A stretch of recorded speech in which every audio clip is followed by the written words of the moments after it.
Do you need something that's like car-like, but yet kind of truck-like?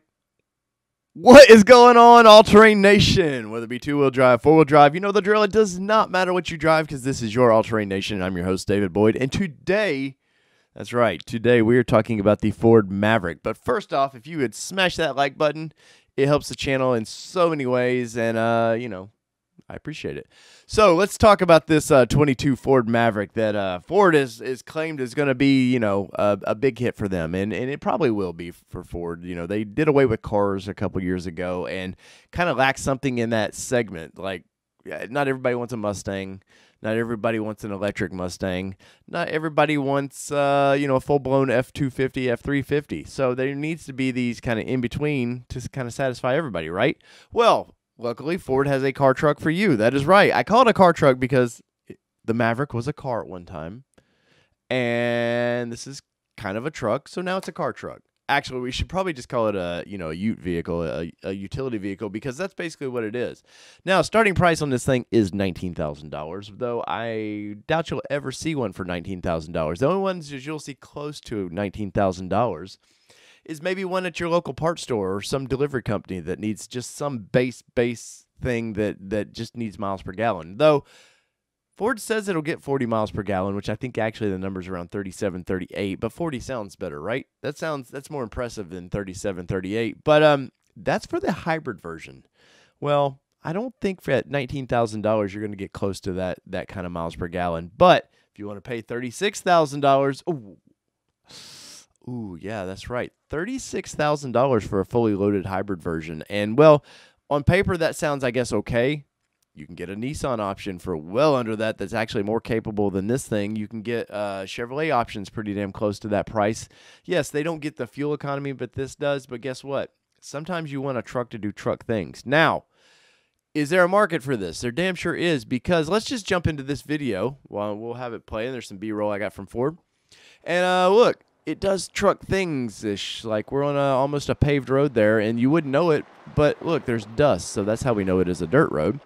And they're showing it capable, like it can go in the woods and have fun. Well, that sounds cool, and maybe if you're a commuter, somebody that needs something back and forth to work every day, but yet, hey, I want to go take the family out and do a weekend of camping. This might be right for you. Throw your cooler back there, your little tent, and you have fun for the weekend.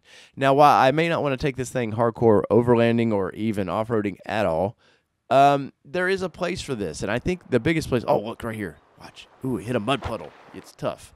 But there is a place for this thing, and I think with starting out at $19,000 sounds great on paper. Though I don't think we're ever going to see one for $19,000. I think the closest you're going to come to seeing one of these things for $19,000 is a very base model that's, at your local parts store. Maybe they need to make deliveries. And I always see cheap pickup trucks at the parts store, so the little white ones that they can make deliveries. I'm sure there's a place for that for this. Maybe there's a place for a little contractor on a building site, a construction site of some sort that really doesn't need the capabilities of a full-blown truck, but I've said it in the past, a lot of construction people, they don't live 10 miles away from their job site. Sometimes they can live 40 to 80 to 100 miles, and they're traveling that each day. Maybe this is perfect for them. They can throw some tools in the back if they need to, whatever, extension cords, whatever you need, and you're still got a lot of luxury. This thing's going to be, don't let it fool you, it's going to be very car-like on the interior. Very, very lush. You get your little dial, so there's no real shifter in this thing, push button, everything. But I think that's where the segment's going for this. Ford needed something that was kind of soft, that looked a little hard, that, size matters, right?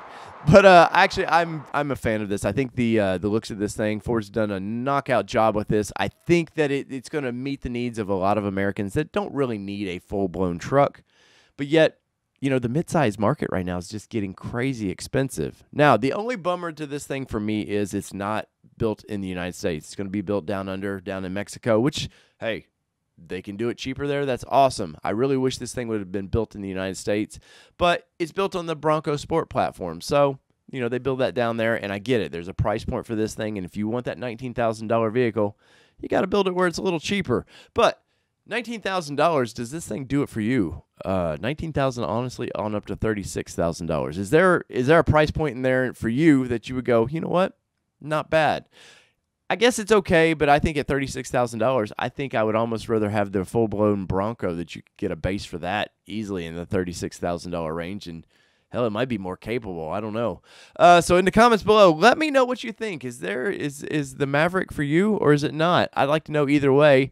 And all things two-wheel drive, four-wheel drive, you know the drill. It does not matter what you drive because we've been talking Ford car trucks here on All Terrain Nation. Peace, everybody. Love y'all.